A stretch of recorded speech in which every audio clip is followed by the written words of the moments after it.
آیت نمبر 132، اعوذ باللہ من الشیطان الرجیم، بسم اللہ الرحمن الرحیم۔ ووصّا اور وصیت کی، بہا اس کی، ابراہیم نے، بنی ہی اپنے بیٹوں کو، و یعقوب اور یعقوب نے۔ ووصّا وصیت کب کی جاتی ہے؟ جب خاص کر کے جب موت کا وقت قریب ہوتا ہے، اس کی وقت جو لکھوایا جاتا ہے کہ بھئی موت کے وقت جب وصیت ہوتی ہے، کیا وصیت کی جاتی ہے کہ ہمارا مال یہ اتنا اتنا ہے، اس چیز کو تقسیم، جو ضروری باتیں ہیں وہ اس وقت وصیت کی جاتی ہیں۔ بہا کی ضمیر جا رہی ہے اس کی کس کی، کہ اللہ کے، جیسے جب بھی یہ جو کہا ہے نا اسلمت لرب العالمین، اس کی طرف جا رہی ہے کہ جب بھی کہا وصیت کی، اس کی کس کی، اس بات کی حضرت ابراہیم علیہ السلام نے اور یعقوب نے اپنے بیٹوں کو، کہ جب اللہ کا کوئی حکم آئے تم نے کیا کرنا ہے، فوراً فرما برداری کرنی ہے، فوراً فرما برداری کرنی ہے۔ اسی چیز کی وصیت ابراہیم نے اپنے بیٹوں کو کی اور یعقوب نے بھی اپنے بیٹوں کو کی۔ کیا کہا؟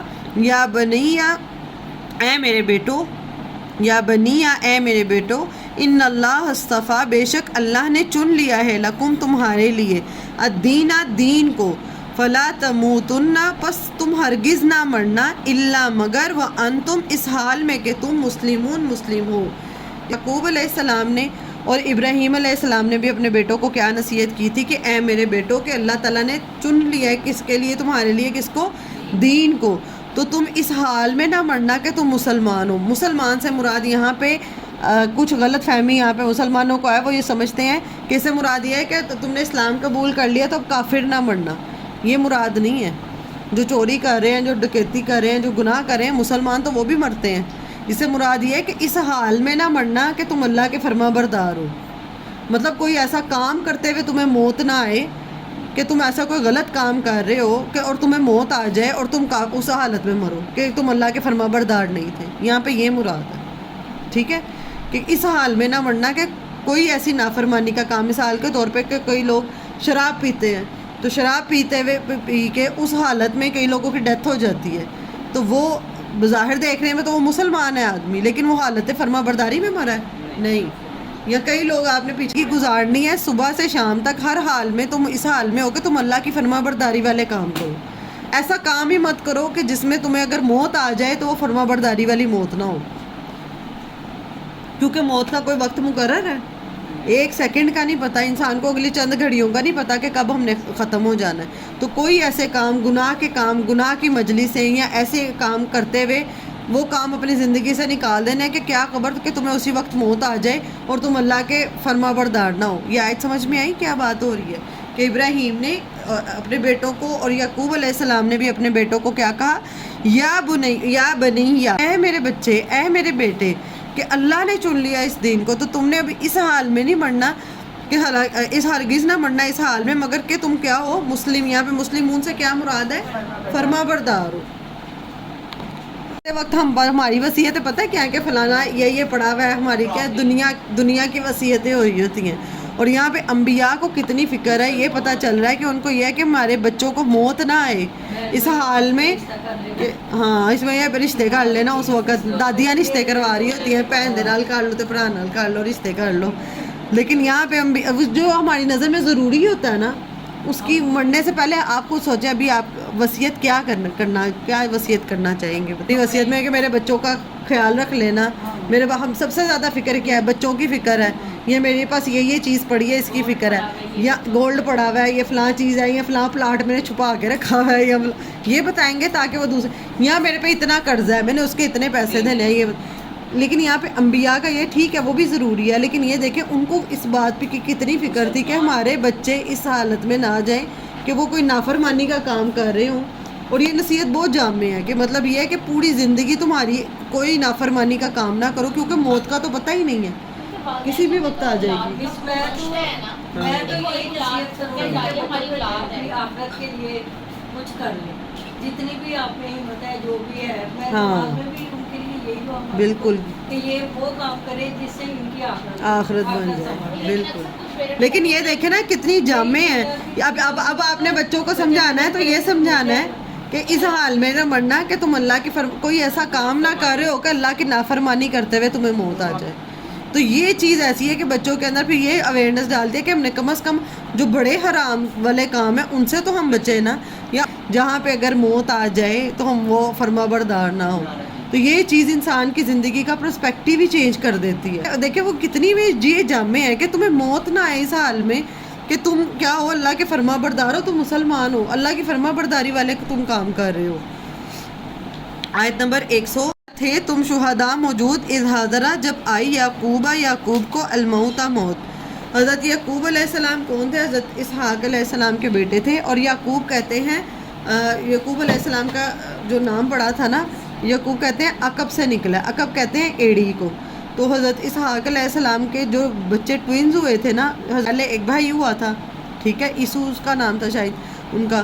تو وہ حضرت یعقوب علیہ السلام پیچھے آئے تھے, مطلب 2-3 منٹ کے بعد آئے تھے. تو عقب سے مطلب یہ تھا کہ وہ ایڑی پکڑ کے اس کی آیا, تو اس وجہ سے ان کا نام یعقوب رکھ دیا.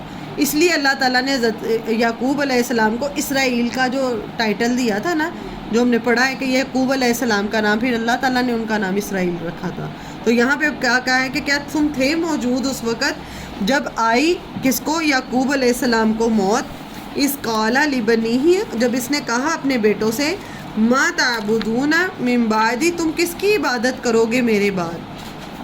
قالو انہوں نے کہا, کس نے؟ ان کے بیٹوں نے کہا, نعبدو ہم عبادت کریں گے الہ کا و الہ آبائکا ہم آپ کے الہ تیرے آپ کے الہ کی اور آپ کے آباء و اجداد کے الہ کی عبادت کریں گے. آباء و اجداد میں کون؟ ابراہیم, اسماعیل, اسحاق. الہ واحد الہ ایک ہی. ونحن لہ مسلمون اور ہم اسی کے لیے فرما بردار ہیں. اس سے کیا مراد ہے کہ حضرت یعقوب علیہ السلام کو جب موت آئی تھی تو وہ موت کے وقت اپنے بچوں سے کیا کہہ رہے تھے کہ تم میرے بعد کس کی عبادت کرو گے؟ اور میں نے بھی بتایا کہ ہماری وصیتیں کیا ہوتی ہیں, ہمیں کوئی فکر نہیں اپنے بچوں کے دین کی کہ وہ کس میں کوئی آخرت کی دنیا, ہمیں سے فکر کس کے؟ دنیا. ابھی بھی اگر کہ ہمیں موت آنے کا ہے تو ہمیں ہوگا کہ ہمارے بچوں کی دنیا کا کیا بنے گا. ایسا ہی ہے, آخرت کا خیال بھی نہیں ہے, دنیاوی ہے. ہمیں پیسے دیں, ہم بھی غلط ہیں بالکل. اور یہاں پہ پتہ چلتا ہے نا کہ وہ نبی ہیں, وہ کہہ رہے ہیں میرے بعد تم کس کی عبادت کرو گے. اور یہ ڈیتھ بیڈ پہ ہیں, آخری ورڈز جو حضرت یعقوب علیہ السلام کے. اب سوچیں کہ ان کے ایک تو زندگی ساری فرما برداری میں اولاد کی فکر کرتے رہے, پہلے بیٹوں کے ساتھ کتنی, آپ نے آگے جا کے انشاءاللہ سورہ یوسف میں آپ پڑھیں گے ان کے بارے میں. اور آخر میں جب بالکل انسان ڈیتھ بیڈ پہ ہو اس وقت ان کی فکر دیکھیں کہ ان کو کس کی فکر ہے؟ آخرت کی فکر ہے, اپنی اولاد کی. نصیحت کی تھی اپنے بیٹے کو, ہم نے سورۃ لقمان میں پڑھا تھا کہ اپنے, اور ہم نے ابھی کل نہیں کیا, بالکل یہ ہم نے کل بات کی تھی اس پہ کہ ابراہیم اور اسماعیل جب اللہ کا گھر بنا رہے تھے, اتنا بڑا عظیم کام کر رہے تھے, تو وہ کہہ رہے ہیں کہ اللہ تعالیٰ تم سے قبول کرے. اور اتنا ڈل کے پتہ نہیں اتنی نیکی کا کام قبول بھی ہوگا کہ نہیں. اور ہم کوئی کام کرتے بھی نہیں ہیں, ہلکا سا نماز پڑھ لی, ہم مطمئن ہے کہ بھئی ہمارا تو قبول ہی قبول ہے, خوش فہمی میں ہے. ہاں, کل ایک ویڈیو کسی نے شیئر کی ہوئی تھی, وہ کہہ رہی تھی کہ قیامت کا دن اگر 50,000 سال کا ہے, 50,000 سال کا ہے, تو اگر 50 سال بھی ایک بندے کی ایوریج بندے کی عمر لگائی جائے نا, تو 0.02 سیکنڈ دنیا میں رہنے کی عمر بنتی ہے قیامت والے دن کے ایک دن. تو ہم یہ اتنا سا وقت جو دنیا میں گزارنے آئے ہیں وہ بھی ہم اللہ کی فرما برداری میں نہ گزاریں, وہ بھی دنیا میں غرق ہو کے رہ جائیں اور دنیا میں انہی جمیلوں میں رہ جائیں. جن کے پیچھے ہم اللہ کو پیچھے چھوڑتے ہیں نا, وہی ہماری آزمائش بن جاتے ہیں. اور یہاں پہ حضرت یعقوب علیہ السلام سے ہم کیا سیکھ سکتے ہیں کہ موت کے وقت ڈیتھ بیڈ پہ ان کو کیا فکر ہے اپنے بچوں کی, کہ آخرت کی, کہ میرے بعد تم کس کی عبادت کرو گے, کہ یہ نہ ہو کہ عبادت کے اپنے نفس کی عبادت پہ لگ جائے. حالانکہ انبیاء کی اولاد ہیں, کیسی, اور ایک عام انسان کی تربیت میں اور انبیاء کی تربیت میں کتنا فرق ہوگا. قالو انہوں نے کہا ہم عبادت کریں گے اپنے اور آپ کے الہ کی, اسی الہ کی عبادت کریں گے جو ہمارا اور آپ کا ہے. اور کس کا الہ ہے؟ ہمارے باء و اجداد جو ابراہیم, جو ہمارے تایا اسماعیل اور اسحاق کا الہ واحد ایک. اور یہ بات اس وجہ سے بھی آئی کہ ابھی ہم بات کر رہے تھے کہ یہود حضرت اسماعیل علیہ السلام کو نکال دینا چاہتے ہیں نا, تو وہ چاہتے تھے کہ صرف حضرت اسحاق کا ہی نام ہو, حضرت اسماعیل کو تو نکال دینا چاہتے ہیں, وہ مانتے ہی نہیں ہیں. تو جیسے حضرت ابراہیم کے بیٹے اسحاق ہیں ویسے اسماعیل ہیں, بلکہ بڑے بیٹے ہیں تو ان کا بلکہ زیادہ ہے. تو اس بات کی وجہ سے کہ اب نبی صلی اللہ علیہ وسلم کس میں سے آئے ہیں؟ اسماعیل علیہ السلام کی نسل سے. وَنَحْنُ لَهُ مُسْلِمُونَ، اور ہم اسی کے لیے فرما بردار ہیں. کس کے لیے؟ لہو کی ضمیر کس کی طرف جا رہی ہے؟ اللہ کے لیے. فرما بردار جو ہم نے بھی بات کر لی. آیت نمبر ہے 134. تِلْکَ أُمَّةٌ، یہ ایک امت تھی. کون سی امت؟ جس میں ابراہیم آئے، اسماعیل آئے، پھر ان کے بیٹے آئے، پھر ان کی آگے سے ساری نسل چلی. یہ ایک امت تھی. قد تحقیق خلط، وہ گزر گئی. وہ لوگ کیا ہیں؟ گزر گئے، چلے گئے. لہا ما کسبت، اس کے لیے ہے جو اس نے کمایا. انہوں نے جو کمایا وہ ان کے لیے. وَلَكُمْ مَا كَسَبْتُمْ، اور تمہارے لیے ہے جو تم نے کمایا.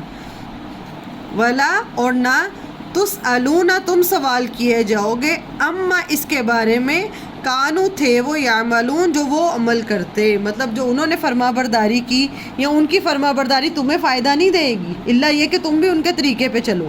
ہم کیا سمجھتے ہیں، یہ یہود کیا سمجھتے تھے، اور ہم بھی یہی سمجھتے ہیں کہ ہم فلاں کی نسل میں سے ہیں، یا یہی کیا سمجھتے تھے، ہم ابراہیم کی اولاد ہیں تو ہمارے سارے گناہ معاف، ہم جو مرضی کرتے رہے. تو انہوں نے جو اعمال کیے وہ تو گزر گئے، وہ تو ان کی جزا ملنی ہے. اور تمہیں کس کی جزا ملنی ہے؟